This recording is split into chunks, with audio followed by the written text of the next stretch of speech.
but talk about the Enneagram and why each type would be a really great author. Because I think that each of us can bring something really special to the space. And then you'll get to know a little bit about the Enneagram too. So the 9 different types, just really briefly. So type 1 is the perfectionist, sometimes called the perfectionist, and their core motivation, the thing that that they aspire to do every day, is to be good and right. So I think as authors, ones are incredibly detail oriented. They are going to produce something that is really, really well done. They have high ideals. They like to learn the right way to do something and then share that with other people. So I think it's really important for ones to be able to share everything that they've learned with other people and help inspire other people to do either something in the professional world or just even personally. I think it can be really inspirational. And I think for ones also, it's a really cool opportunity for them to share what they've learned with others, and they'll find that really fulfilling. So then type 2, they are sometimes called the helper. They are motivated by being liked and sometimes being needed. They really like to help other people. So I'm sure a lot of people in the helping profession either are 2s or know somebody who is a 2. But 2s would be incredible authors or are incredible authors because they really cater to their audience. They really know what people need to hear and want to hear. And I think that they'll really give them something that they love. 2s have a genuine desire to help people feel better and learn something new. And so that's something that they can provide other people through authorship.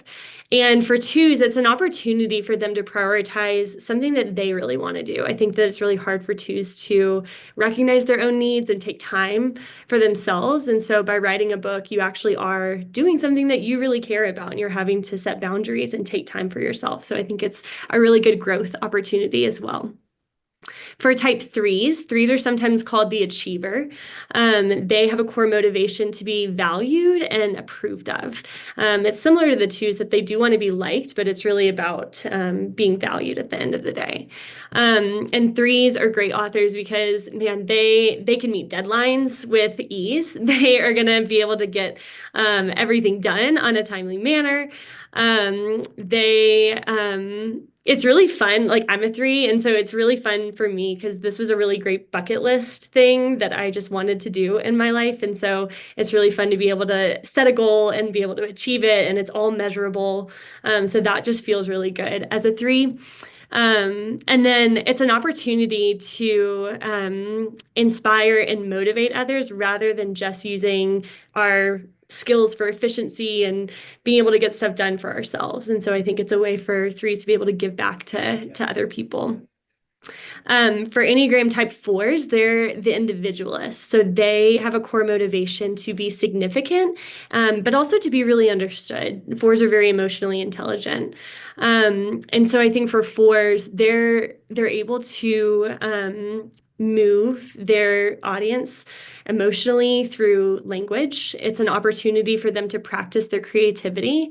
I also think that for a lot of people, we find it really difficult to articulate certain experiences or certain thoughts. And so I think 4s can help give language to other people who may not be able to actually, give language to their own experience. And then for 4s, it's an opportunity to demonstrate and express their inner world to others, which is really helpful for type 4s. For 5s, they're sometimes called the investigator. Their core need is to be competent. And so for 5s who are writing a book, they're going to be they're going to be able to take the niche knowledge that they understand really, really well and articulate that in a way that's palatable for other people. I think that they are going to dedicate so time and energy can feel really elusive for 5s. And so they're able to take the limited and the precious energy and resources that they have and really pour it into something that's going to be a masterpiece. I think that anything a 5 produces is going to be a really well done work. And they have the ability to enter into and kind of indulge in their inner world, which they love. But then they also have a hard time sharing that with others. And so this is a growth opportunity for fives as authors to be able to really share their inner world with other people, which can feel really difficult. And so it's a more safe way to be able to do that. For type sixes, their core motivation is to feel safe and secure. They're sometimes referred to as the loyalist. They're very community oriented. They're going to research, they're going to establish authority really well as authors. They are going to know their data and be able to share facts and give really, just give really solid information in their writing style. It's an opportunity for them to own their own authority, which can feel really hard. I think sixes look to other authorities often, but they sometimes have a hard time trusting their inner authority. So I think for sixes who are stepping into authorship, it's a really great way for them to find their own voice and to really step into their power in that way. And they get to contribute to their community, which they love. Sixes want to make an impact and they want to make a difference. And so by writing a book as a six, it's a really great opportunity for you to do that. Type sevens are the enthusiasts, so they want to have fun and they want to be free. Sevens are full of ideas. They are normally big picture people, so they can really inspire other people through storytelling and through writing.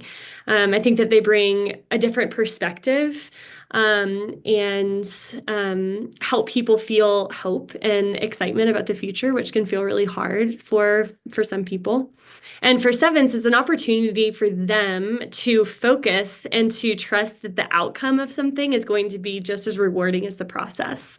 I think sevens can sometimes struggle to like commit and follow through because they have big ideas and they are most effective truly when they're able to just kind of bounce on and continue coming up with new ideas.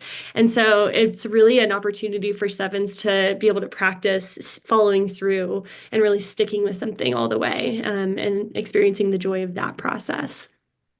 For eights, Xander, I don't know what your type is, but eights are nonconformists. So this is the challenger type, and they like to be in control and they like to protect. They love to use their power to protect themselves and other people. And so I think that eights as authors bring a really refreshing dose of honesty and boldness to their work. They're able to say things that other people might struggle to say, and there's not going to be fluff in their writing. Like it's going to be really good, and it's going to get to like the good stuff fast. Eights have a ton of energy, so I think this is like a really good opportunity for eights to channel their energy, to motivate others and to challenge other people's thinking. And it's an opportunity for eights to be vulnerable, which can sometimes feel like a struggle, and to also give back to other people. And then finally, type nine is the mediator. Their core motivation is to be at peace, both internally and externally. Nines are inclusive, they're thoughtful, they can be really vulnerable. So I think they bring that writing style and can connect with their audience in a way that some of the other types might struggle to. They are probably going to have an ability to sit in the process of writing and just everything it involves better than some of the other types because they're more comfortable with that nuance. And it's an opportunity for them, kind of similar to twos, to connect with their own needs and desires and take up space, which can feel really difficult sometimes.